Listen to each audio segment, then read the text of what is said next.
Shristam manamapi Shachiputram atra surupam Rupam tasya gajamuripurim Mathurim Goshtavatim Radha Kundamagiribaram Ahoradika Madhvasam Prabdo Yasya Pratidakapaya Sri Guru Tam Natosmi Gurave Gaurachandaya Radhikaya Tadaya Krishnaya Krishna Bhaktaya Tad Bhaktaya Namo Ananda Lila Maya Vigrahaya Hema Bhadibhyascha Visundharaya Tasmai Mahaprema Rasa-pradaya Chaitanya Chandraya Namo Namaste Chaitanya Chandraya Namo Namaste Chaitanya Chandraya Namo Namaste Bhaktya Bina Aparada Lakshe Chirukasta Kamari Toranga Modi Kripa Maidha Shanam Apana Vrinde Numasti Charanaravinda Vrinde Numasti Charanaravinda Govinda Damo Dharamadaviti Govinda Damo Dharamadaviti Govinda Damo Dharamadaviti Govinda Damo Dharamadaviti Hey Krishna Hey Yadava Hey Saketi Govinda Damo Dharamadaviti Sham Sundar Shikanda Shekhar Smarhas Murli Manohara Radhika Rasika Mama Kripa Nidhe Swapriya Charana Kinkarim Kuru Tavaivasmi Na Jivami Tayavana Iti Vigyaya Devi Tam Nama Charantikam.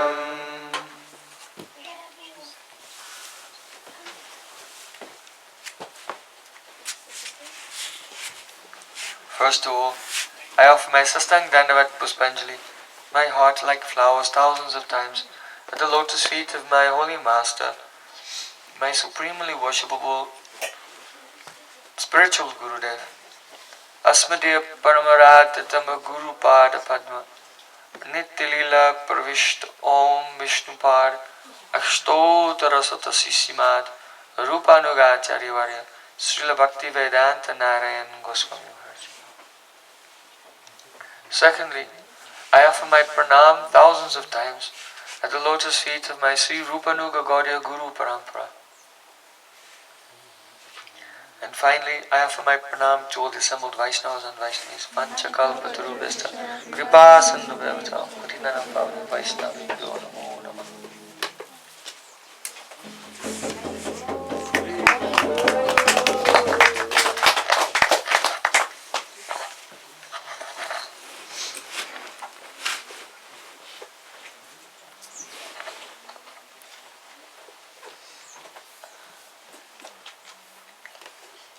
So, by the causeless mercy of Sri Gauranga Gauranga, we are glorifying Grantaraj Srimad-Bhagavatam, the king of all scriptures. We have been discussing the first verse and how this first verse can be appreciated from the perspective of adhyatma-dhipa, knowledge of jiva-tattva, maya-tattva and Parabrahman and their relationship. How the introductory sutras and other important sutras have been explained in this verse, and also how this verse also gives us a summary of each of the 4 chapters of Vedanta Sutra. So now we're coming to another interpretation. Artho yam brahmasutranam bharatata vininayo Gayatri Basuruposo Vedata Paribrimita. In the Garuda Purana, it is described that this first verse of Srimad-Bhagavatam explains the meaning of the Brahma-Gayatri. So, Gayana Trayate Yasya iti Gayatri. Gayana means singing, and Trayate means to deliver. So that which delivers you from this material world when you sing is called Gayatri.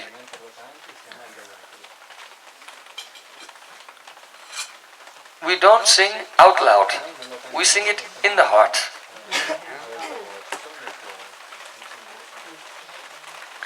So traditionally in Vedic culture, this Gayatri mantra is given at the time of the Upanayan Sanskar.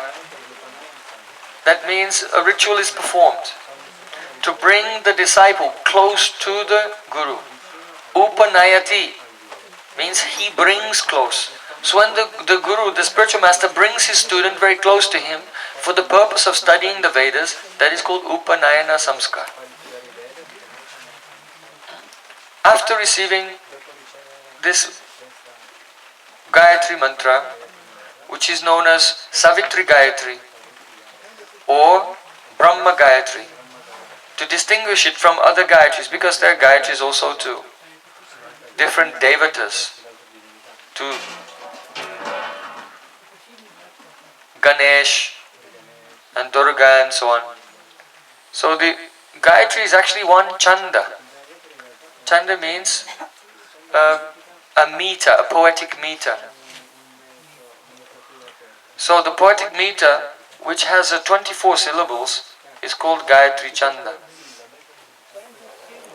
So this Gayatri mantra you can find in the Rig Veda. And the Rishi of this mantra is Vishwamitra. It was revealed by Vishwamitra Rishi. Actually, the word Rishi means mantra drasta. A Rishi is a person who is mantra drasta, one who can see, have a darshan, have a vision of the deity of a mantra. So this is the meaning of Rishi. A Rishi is a person who is mantra drasta. So Vishwamitra Rishi, he revealed this Gayatri mantra in Rig Veda. The verse number is 93, chapter 62, verse 10. So traditionally, this Upanayan Sanskar was performed for Brahmin boys when they were 8 years old. And for Kshatriya boys when they're 11 years old. And for Vaishya boys when they're 12 years old. And Sudras, they don't study. They don't become Dvija, they don't receive the sacred thread. So that's very significant, because Krishna left Vrindavan when he was like 10 years and 9 months. So he didn't have Upanayan Sanskar. But then when he arrived there, shortly after then he'll turn 11. And so that was the age for the Kshatriyas. So though he was himself thinking, I'm a Gopal, I'm a cowherd boy, so his parents wanted to, in Mathura, Vasudeva and Devaki, wanted to impress upon him, actually no, you are a Kshatriya. And so at the age of 11,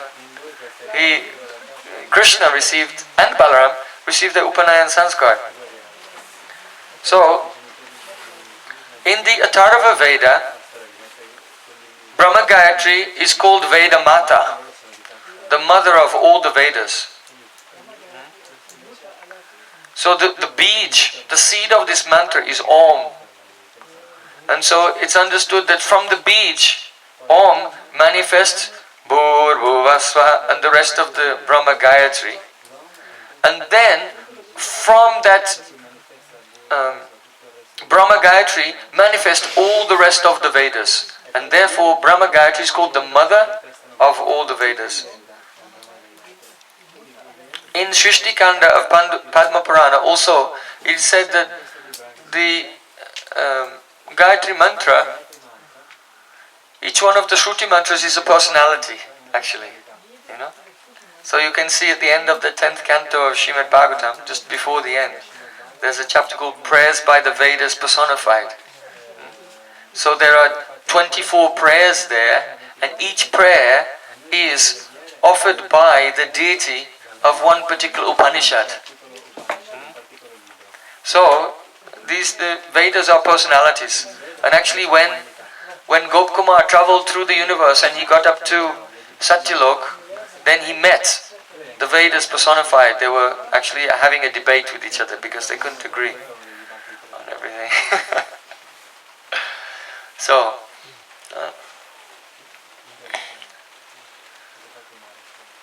though the Vedas are in agreement, but it seems if you look at this one and that one, they seem to be in opposition to each other. But tattu samandvayat, they are actually, there is a harmonic reconciliation of all the Vedas if we take the meaning of the Vedas to be glorification of Satyam Param Dhimahi, the Supreme Personality of Godhead, Krishna.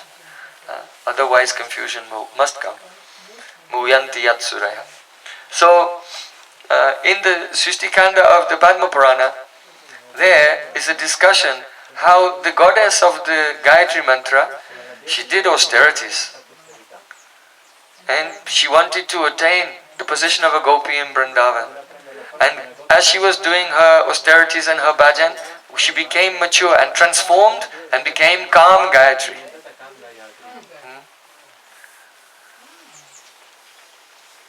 So now, we're going to see where in the first verse of Srimad-Bhagavatam, the meaning of each word of Brahma-Gayatri has been explained. So, the first word of the Brahma-Gayatri is Om, that is the beach. So that is explained, what is the meaning of Om? Janma-dyasya yataha. That Supreme Personality of Godhead, from whom everything has come, is indicated by the syllable Om.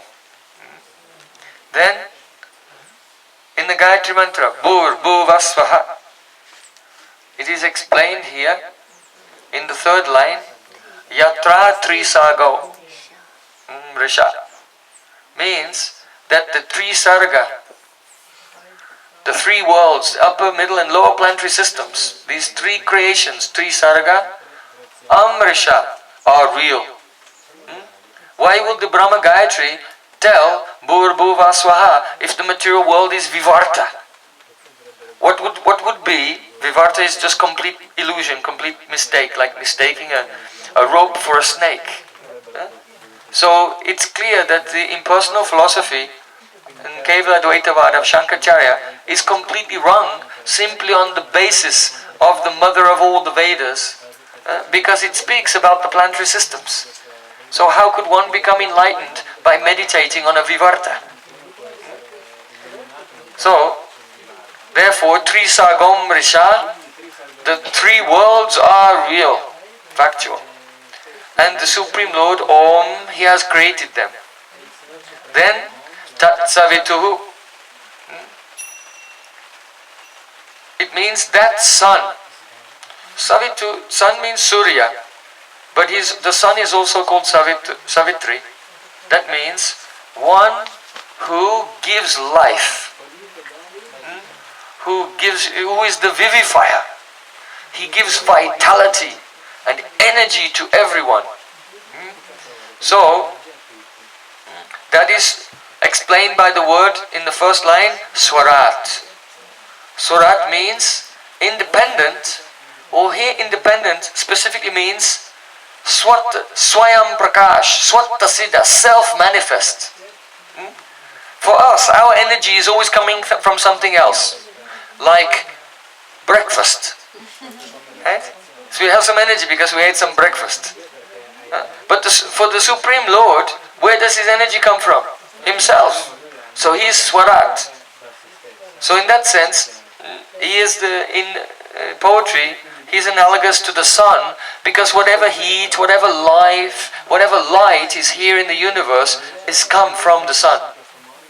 So he is the Savitri, the vivifier, the life giver, the energy giver. So that is indicated by Swarat, Swarajyate, self-existent, self-effulgent, independent. So then, Varanyam.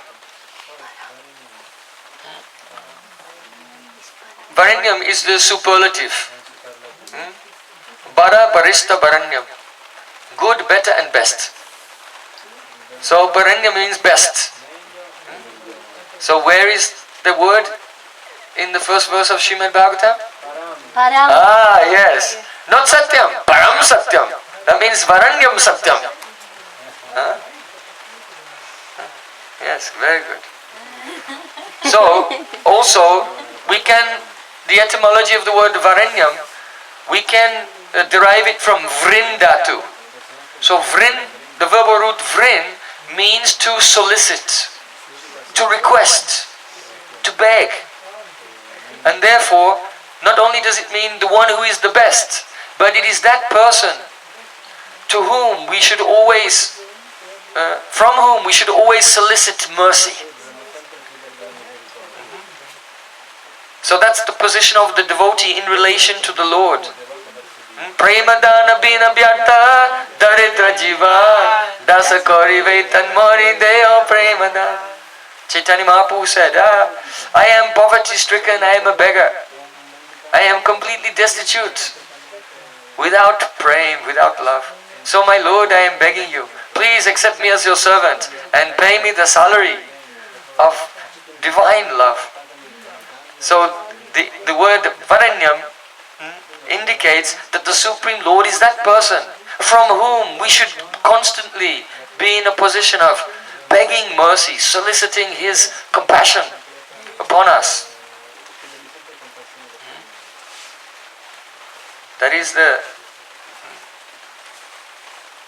we are, a Vaishnava is what? He is a Kripa Prarthi. Kripa Prarthi.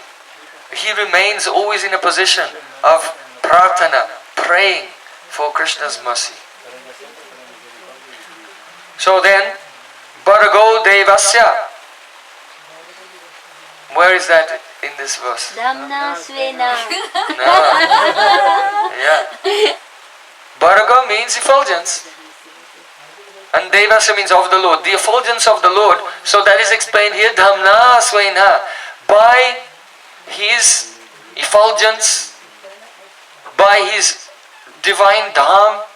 So in one sense, the Brahma-Gayatri invokes the mercy of the Lord along with the realization of His holy Dham. So then, the easiest one, everyone will get this. Where in this verse is the word Dhimahi explained? Dhimahi. Are you sure? Yes. Yes. So Dhimahi, we meditate. In fact, the Srila Vyasadev's ending the verse with the phrase Dhimahi, that's his signature. To tell everyone, I'm explaining the Gayatri mantra here. Because Dhimahi, we meditate upon the Lord, or may we hold the beautiful swarup of the Lord within our consciousness. That is the sign, the signature of the Gayatri mantra. So then, very wonderful, the last part of Brahma-Gayatri, Dhyo yo naha prachodayat.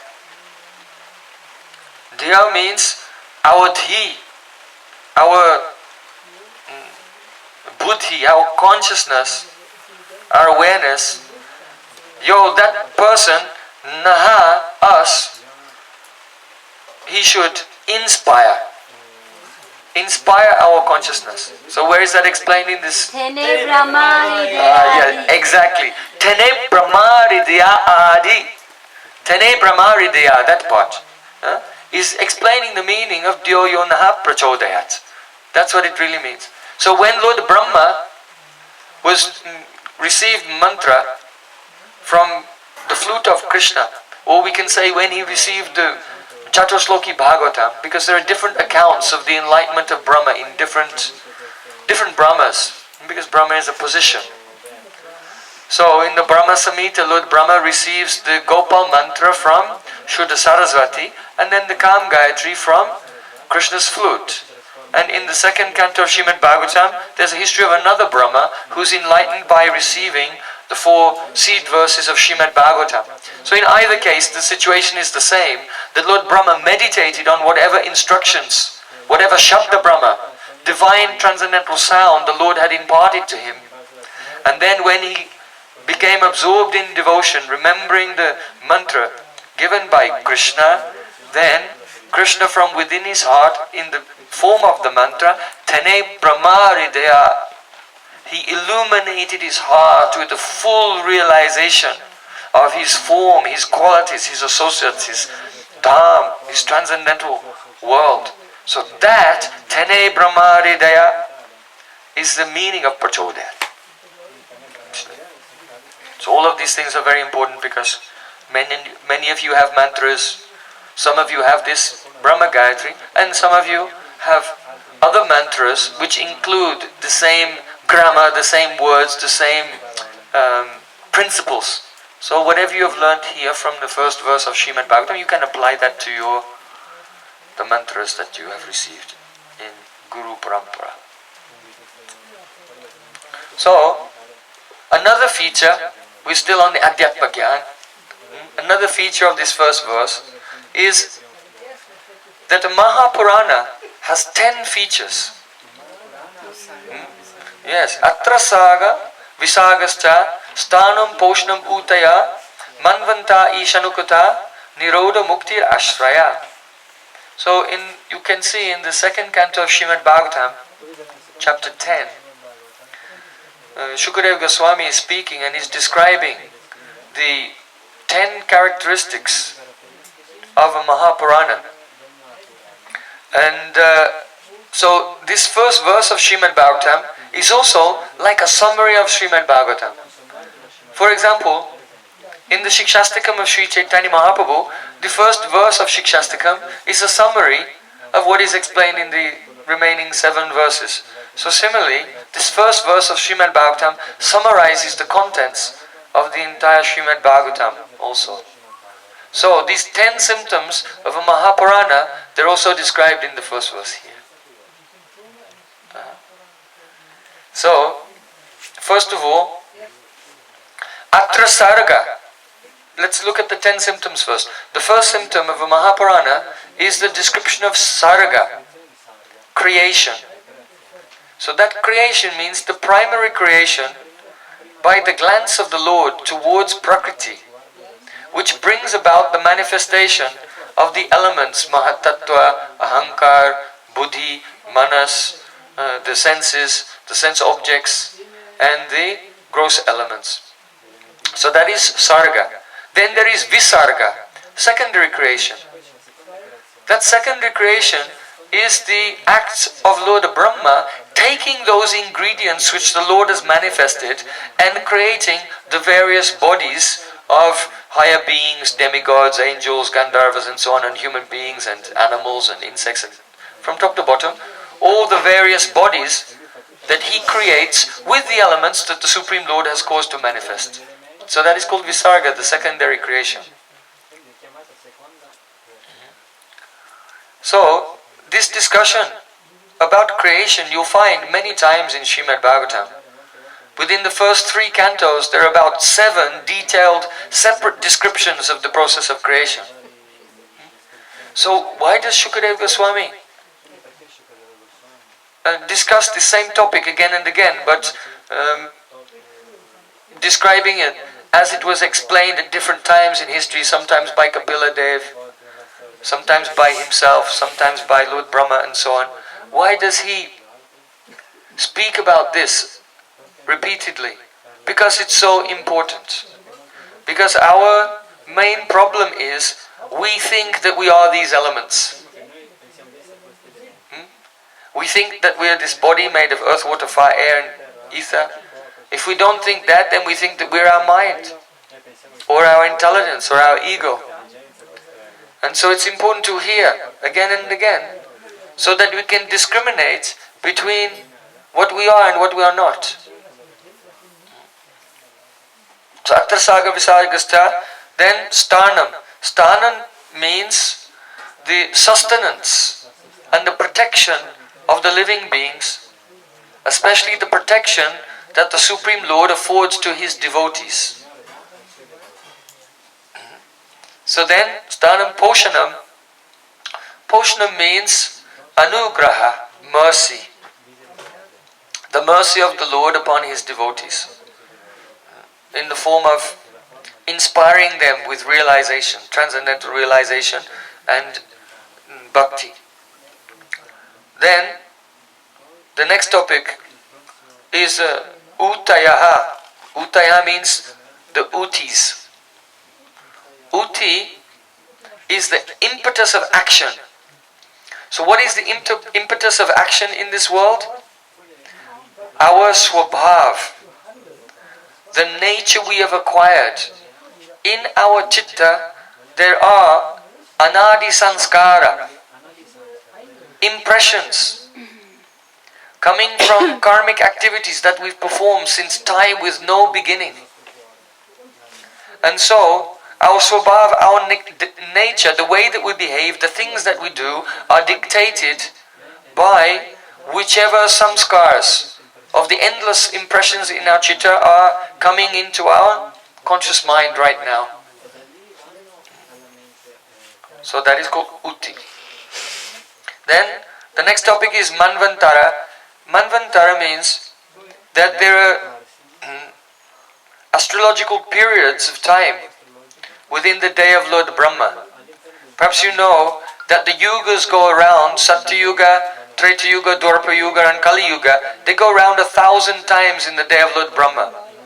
Now, of those 1,000 times, the demigods who live much longer than us, they're changed. Like Indra is a position. So the position of Indra and so on is changed every 71 cycles. So because there are 1,000 cycles in the day of Lord Brahma, so then there are 14 changes of the demigods. So that period of time, 71 cycles, is called Manvanta, or a reign of Manu. So Manu is one Devata from whom all the human beings come, and who has given Manu Smriti, the rules and regulations for human life.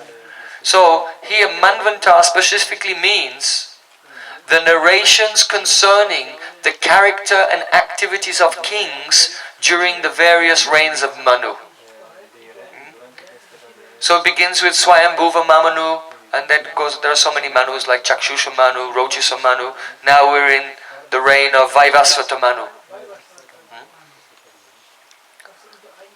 who is the 7th Manu out of 14. So we're roughly halfway through Lord Brahma's day.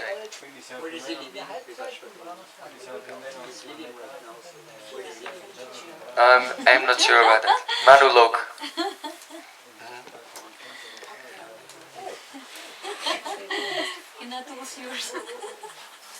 So, Manvanta, then Ishanukata, the next topic is called Isha Anukata. The kata, the discussion of Isha, the Supreme Lord, that concerns all the various incarnations that appear in the world, the narrations of their pastimes and their relationships with their devotees also. Then Nirodha. Nirodha means the pralay or destruction. So the general meaning is that at the end of when the universe is finished, its cycle, then all the living beings are kept in a state of suspended animation within the body of Mahavishnu. So that is the Nirodha, the Mahapralay. But actually, later in Srimad-Bhagavatam, in the 11th canto, there's a discussion that this pralay has 4 types. There's a partial destruction that takes place at the end of Brahma's day. There's a total destruction that takes place at the end of Brahma's life. there's a partial, that is the total destruction of all the elements is called a prakritik pralay. And then there is the adhyantic pralay. That's at the end of Brahma's life. No. The prakritik pralay is at the end of Brahma's life. Then at the end of Brahma's day, there is a partial annihilation. There is the adhyantic pralay, which means that is a subjective experience. In other words, when a living entity is liberated from this world, then his connection with the material elements is completely destroyed. So that's adhyantic pralay, total annihilation. In other words, his relationship with those material elements will never be established again. Because yadgatvana nivatante taddama paramamama. Those who go to the spiritual world don't come back here. So there's adhyantic pralay, the prakritik pralay, the naimitic pralay, and there is the destruction that takes place at every second also. So Maya is creating and destroying everything in many times every second, but each time it's created again, it's made a little slightly different. And so we experience the movement of time. No one can check old age. People think that by medicine or technology they'll be able to stop old age and death. But they will not. They may extend life for some time, but because there's at every moment there is a creation and destruction, then recreation which is slightly different, which is bringing about gradually the fruits of karma. So time cannot, the influence of time can never be stopped by anyone. So then, the next topic is called mukti, and mukti means mukti hitvanyata rupam swarupena vyavastiti. Liberation means when the soul has no longer connection with any gross or subtle body which is always changing and becomes situated in swarup, its own transcendental eternal form that will never change. And he becomes immortal. So that is really the meaning of mukti. Mukti is same like adhyantic pralay? No, because they occur at the same time, but one relates to the material energy and one relates to the spiritual body. So adhyantic pralay refers to the material elements. Yes. It's the destruction of the universe. It's related to the destruction of the universe. So then ashray is the 10th characteristic of a Mahaprana, and it means the shelter of everything. The shelter of the other nine things. So he said, Dasamed, what is that? Dasamam Laksham. Chaitanya Mahaprabhu taught that the 10th characteristic, the asray, is described in the 10th canto. This is very important because in other sampradayas they've said that the ashray is in the 12th canto. Specifically that's there in Subodhini of Vallabhacharya. So now we'll see how these 10 topics have been summarized in the first verse of Srimad-Bhagavatam.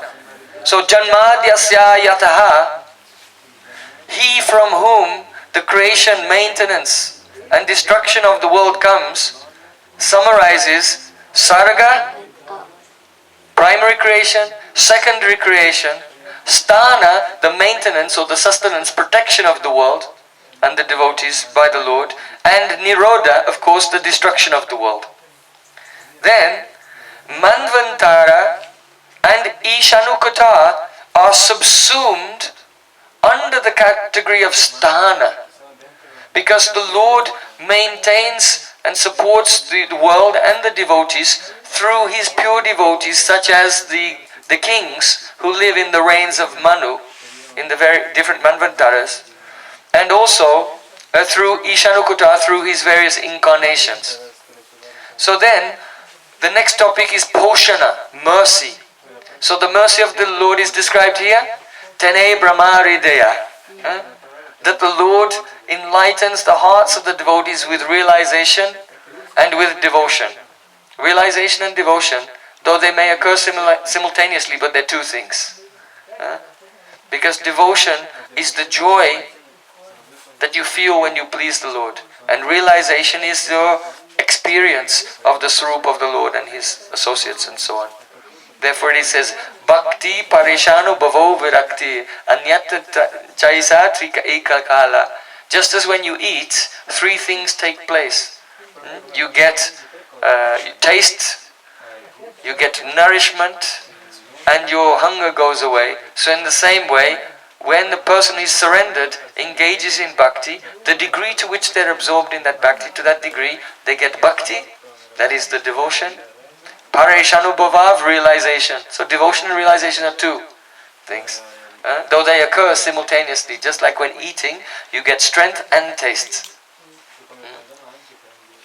So, Poshana is described by Tene Brahmaridaya Adi Kavaye, the appearance of realization and devotion in the heart of the devotee by the Lord's mercy. Then Uti, the sanskars which drive us in our activities, is described by Muyanti Yatsuraya. Because if you're not inspired by divine mercy, you come under the control of your swabhav.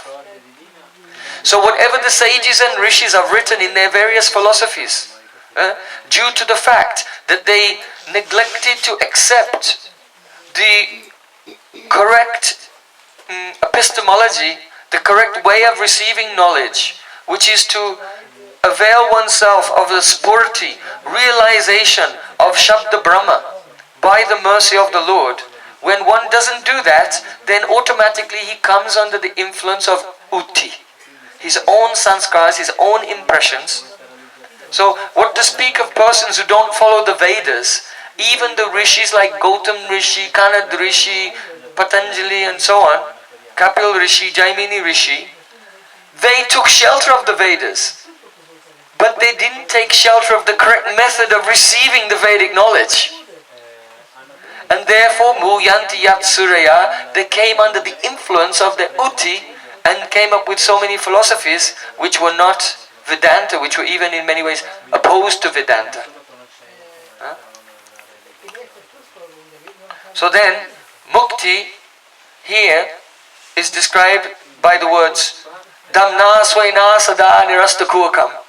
That stage where, by realization of the Supreme Lord's holy Dham, Nirastakukam, all illusion is dispelled, and one is situated in his spiritual form and serving in that Dham. So, Dhamna Swaina Sada Nirastakukam is describing, summarizing the topic of Mukti. So Mukti is not just Atyantiki Dukkha Nivriti, the destruction of misery, but really it means to realize the Supreme Lord's Dham. And then Ashray, the 10th topic, is Satyam Param, is the summary of the 10th topic of a Mahapurana. So in this way, now we've completed our discussion of interpretation of this verse as it is shining as adhyatma-dhipa, the lamp of transcendental knowledge. So now we're coming to the next level of understanding. Where is Manvanta and Ishanukata? We did mention that Manvanta and Ishanukata are subsumed in the category of Sthanam. You see, because Sthanam means how the Lord gives protection and sustenance to His devotees. So He does that through the life and activities and characteristics of the great kings who reign during the periods of Manu, and also through Ishanukata, through his various incarnations. So, now we come to the second interpretation, level of interpretation. This interpretation exclusively describes Krishna. So, in the verse, Atrasago Visagascha, the very next verse after that, Shukadeva Goswami says, Dasamasya Vishuddhyatam Navanam Hyo Lakshanam Vanayanti Mahatmana Srutainatena Chandasa. Which means that Vanayanti Mahatmana, the great souls, describe Navanam Yalakshanam. The first 9 categories, the first 9 subjects. For what purpose? Dasamasya Vishuddhyartam. To teach us about the unique position and qualities and characteristic of the 10th characteristic, of the 10th symptom of a Mahapurana, that is Krishna, the ashray of everything. In other words, if you'll just begin with the 10th canto. Once upon a time, the demigods prayed and for the Lord to appear, and therefore a blue boy was born, and he killed a witch, and he stole some butter, and he strangled a whirlwind, like that. What? What are you talking about? So if you'll just hear the 10th canto without first defining the other characteristics of a Mahapurana, which are actually Krishna's tatastha lakshan. There are 2 characteristics by which we identify something. One is called the Swarup lakshan, and the other is called the tatastha lakshan. So the Swarup lakshan means those characteristics which belong exclusively to a particular object, by which that object and only that object can be identified. That is Swarup lakshan, intrinsic characteristics. Then tatastha lakshan means marginal or extrinsic characteristics. They mean the characteristics that belong to that object, but may also belong to other objects, and which are not part of the Swarup. For example, if we say that, oh, such and such a person is a teacher. So yes, he's a teacher. But before he got his qualification, he was not a teacher. And when he goes on holiday, he's also not a teacher. But he can do that function, he's a teacher. But also that function of teaching is not exclusive to him. There are other teachers too. So it's a characteristic, it belongs to him. But it does not define precisely who it is. And it may also be applicable to other things. But if we say this teacher's name is whatever, and say the name of that teacher, and that they are the son of this person and the beloved of this person, now it becomes who they really are. So in the same way, God is the creator, Krishna is the creator. He's the secondary creator also, because Brahma cannot do anything without being empowered by him. The creation itself is also non-different from him. And his pastimes of appearing in different yugas, in different avatars like Nrsimha and Varaha, it's also his characteristics. However, he has his own Swarup, Krishna. So if we want to speak about the Swarup of Krishna, then we'll say, he's the son of Madhya Yashoda. He's the friend of Subal. He's the beloved of Radharani. Now we cannot say these characteristics belong to Brahma or Lord Nrsimhadev or anyone. Right? They belong to only his Swarup. But unless we understand the other characteristics, his the tatastha lakshan, we'll not be able to appreciate the unique and divine position of his Swarup. Therefore it is said, Dasamasya Vishuddhyatam Navanam Hiyalakshanam. In order to make us clearly understand the 10th characteristic, Krishna's Swarup, the other characteristics have been given. So, now, we're looking at this entire first verse of Srimad-Bhagavatam again, but only as a description of Sri Krishna. So first of all, Satyam Param Dhimahi. May we meditate upon that Param Satya, supreme truth.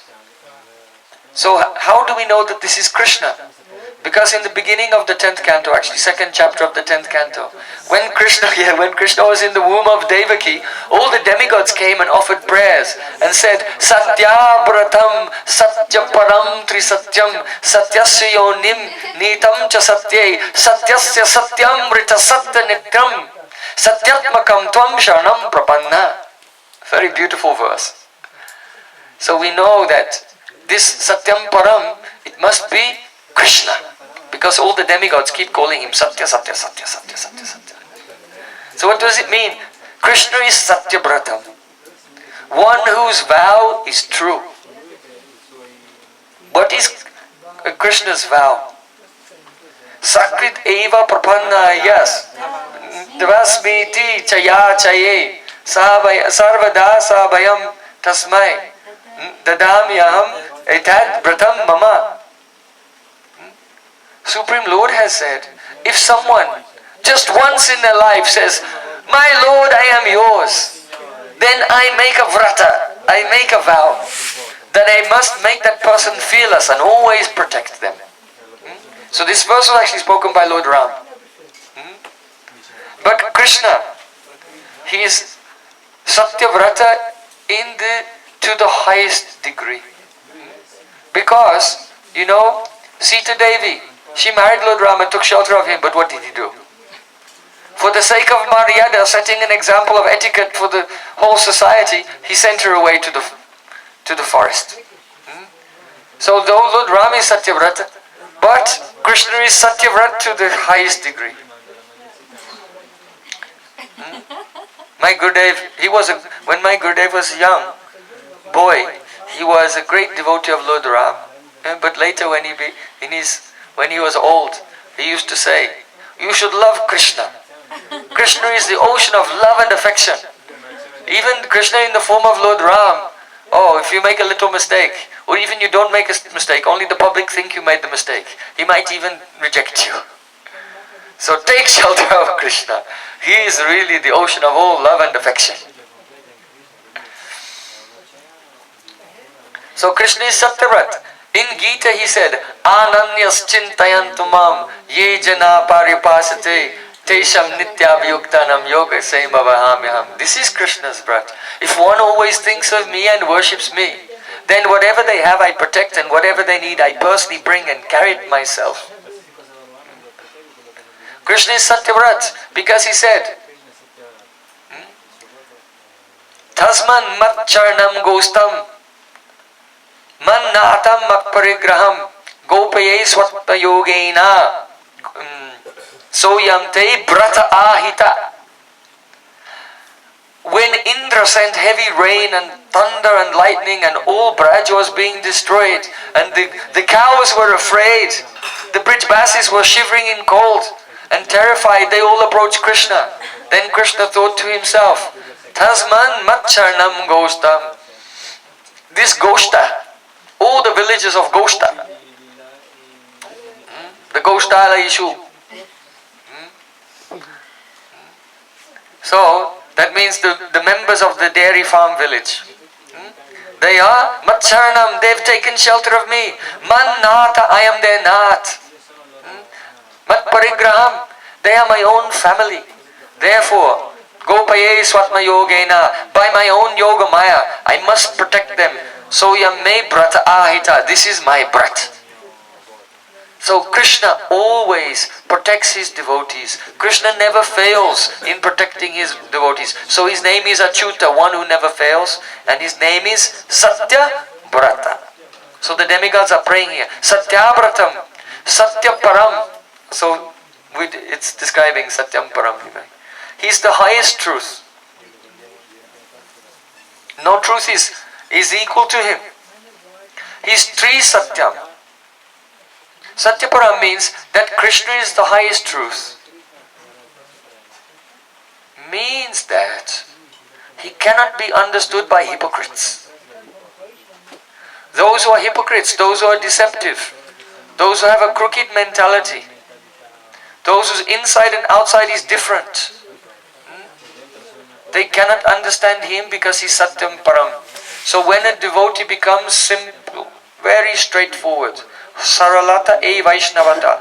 Vaishnavism means simplicity. When a devotee becomes very transparent, honest and simple in his body, mind and words, then, only then can he understand Satyaparam. So, Tri Satyam means that Krishna is the truth. In the past, in the present and the future. He's Satyasya Yonim. He's the Yoni, the source of the truth. That means he's the source of the Vedas. And it means He is the source of all incarnations also. Nihitam cha satya. And Krishna is situated in the truth. Nihitam cha satya. So situated in the truth means that Vrindavan is also the transcendental truth. And He's always situated in that transcendental Vrindavan, in His Dham. Satyasya satyam. He is the truth of the truth. This is an explanation of the Vedic statements. Chakshusha, chakshuruta, stotriam, srotram. Srotrasya, srotram. The meaning is that it is said in the Vedas that Krishna is the eye of your eye and the ear of your ear. In other words, when you see the Swarup of Krishna, then your spiritual eyes appear. When you hear the name and qualities of Krishna, your spiritual ears appear. In other words, the cause of the realization of your spiritual body is the perception of Sri Krishna's spiritual body. We know that the holy name reveals Krishna's Nam, Rup, Gun and Lila. But where is it said that the holy name reveals your Nam, Rup, Gun and Lila? So it's implied. Because Krishna is Satyasya Satyam, He's the truth of the truth. He's the eye of your eye, the ear of your ear. He's the skin of your skin. He's for every sense. As you awaken the realization of Krishna's form, you realize your form. Krishna's sound, then your spiritual ears open. Krishna's softness, your touch awakens. So our spiritual body appears as anusangik incidentally along with the realization of Tannama Rupa Charitari Sukirtana. Now there are many neophyte devotees that think, if the Guru will describe your spiritual form to you and then you'll meditate on that, it will appear. It will not work. Because you are not Satyasya Satyam. You are not the foundation of existence. So you can't realize yourself by meditating on yourself. You realize yourself by meditating on Him, the self of yourself. The truth of the truth. Understand? So Satyasya Satyam. Rita Satya Netram means that your eyes, oh my Lord, your eyes are true. Indicating that all the senses of Krishna are aprakrita, supernatural, transcendental, beyond time. So Satyatmakam Tam Sharanam Prapana. We take shelter of you, the embodiment of all truths. So Satyam Param Dhimahi means we meditate on that Krishna to whom all the devatas were praying, who was in the womb of Devaki. Now come to the beginning of the verse. Janma Jasya Yatan Vayaditarataschatisvabhigya Swarat. After the demigods offered prayers, shortly afterwards, at midnight, on the 8th day of the moon, that is Janmastami, Krishna appeared. Therefore it's described here, Janmadhyasya Yata. See, Krishna was born. And then, Yataha, from there, Anvayat. Here two words are there, Anvayat. The word Anu and Iyat. So if a U is followed by an I, it will turn into a V. If a U is followed by a vowel, it will turn into it. Like Guru and Astakam becomes Gurvastakam. So Anu and Iyat becomes Anvayat. So instead of having the word meaning directly or ingredient cause, those two meanings, rather we have the word afterwards he went. Anu Iyat. So after he was born, that Krishna went, Itarataha means somewhere else. Itarata. In other words, he appeared in the prison cell of Kamsa in Mathura, and immediately after his birth, he was taken by Vasudev. After that, he went somewhere else. That means he went to Gokul. Why did he go somewhere else? Cha arteshu Artha means a purpose.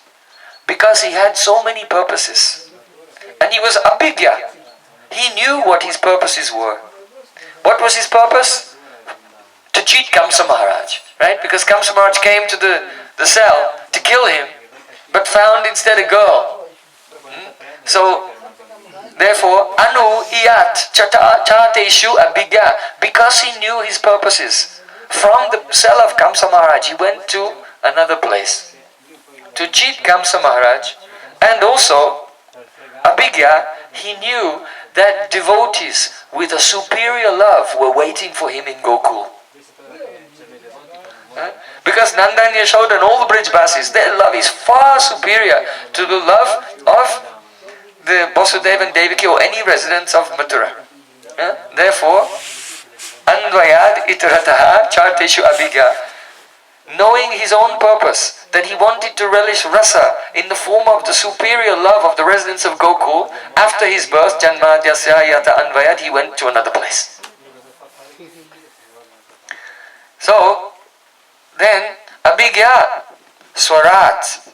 Swarat means swa, himself, virajate, and he remained there. He liked it in Vrindavan, so he stayed there. Swarat. Or, swa can mean swai. He stayed there, swai, because of his own. Swai means because of one's own relatives. So because of Nanda and Yashoda, because of the love of the Brijbasis, therefore, Vrindavanam prachaja paramekam nagachati. He doesn't want to leave that place. So then, he began to grow and perform his pastimes as a child.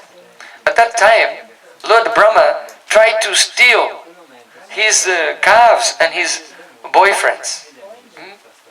But Lord Brahma was bewildered. And when he came back to Braj, he saw all the boys and the calves were still there. And he was wondering, how did that happen? And as Brahma was looking on, looking at those boys and looking at the calves, suddenly they all became blue and assumed four-armed forms. And then Lord Brahma personally realized that each and every calf and each and every boy was actually Parabrahma. And therefore, Tene Brahma Hridaya Adhikaveye, in this pastime, the Supreme Lord revealed Parabrahma, his own Swarupa as Parabrahma, to Lord Brahma. At that time, Bhuyanti Yat Suraya, when Lord Brahma was bewildered, and Suraya is in the plural, so not only Brahma was bewildered, all the devotees were bewildered. All the Brijbasis thought that this was their sons and their calves. Even Balaram was bewildered. So he, Bhuyanti Yat Suraya, includes the bewilderment of Balaram as well in this pastime of Brahma Vimohan Lila. So, even though Sri Krishna is fully transcendental, when he came to Mathura, then what happened? Malanam Marsanirinam Narabara Strinam Naro Mortiman. When Krishna entered the wrestling arena, then the other wrestlers who were there, like Chanura and Mustik, Shal and Toshal, they were angry and they saw Krishna was like a thunderbolt. So they thought that he was another warrior, another fighter, but they thought he was a material being. Therefore, all the demons who came to Braj to attack him, and the wrestlers and Kamsa and Chanura Mustik, all of them, Tejo Vari Mritamyata Vinimayo Yatra Trisagom Risha. They thought that Krishna's body was a Vinimayo, a transformation of Tejo Vari Mridam, of the elements, water, earth and fire. And they thought it was Amrisha, false. But it is, Mrisha, false, but it is Amrisha, it is not illusory. So, Dhamna Swaina Sada Nirasta Kokam Satyam Param Dhimahi means, Dhamna Swaina, by his Dham Mathura. Aho Madhupuri Dhanya Vaikuntajcha Gariyasi Dinamekam Nivasena Haro Bhakti Prajayate. The Puranas say, how fortunate is Mathura. It is superior to Vaikunta. simply by staying one night in Mathura, then Hari Bhakti, devotion to Krishna, is awakened in one's heart. So Dhamna Swaina means by his abode Mathura. What does Mathura mean? Mathura comes from the matana. Matan means journey. So that place which churns the hearts of the living entities with devotion, and that place where when you churn something, then the essence comes out. Like butter will come out if you churn yogurt. So that place where the essence of the universe appears is Mathura. The essence of the universe is Krishna himself. So these are different interpretations of Mathura. So Dhamna Swaina Sadana Rastakokam Satyam Param Dhimahi. By his Swaina, by his own form, performing pastimes in Mathura, then he dispels Nirastakokam, all illusion for his devotees. Therefore, Satyam Param Dhimahi, we meditate upon that Krishna. So this interpretation of the first verse of Srimad-Bhagavatam is like the sun. Seeing this as Krishna's pastimes, mainly from the perspective of the Mathura Basis. That is like the sun. It has immense power. It is more powerful than the adhyatma-dhipa. So now, what time is it? 1:33. Acha. So we'll stop there.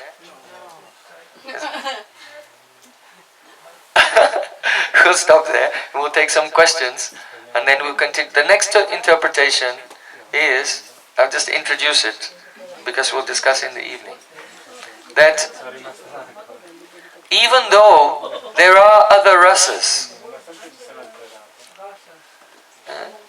the Satyam Param, the highest truth is Krishna in Madhurya Rasa, because that is the highest rasa. So next we'll look at the verse and see how this is describing exclusively, not Krishna, but Krishna, who is the Akhila Rasamrita Murti, the embodiment of all rasa, and especially the Nayak, the hero of the romantic mood, Madhurya Rasa. Gaur Premanande Hari Hari Bo.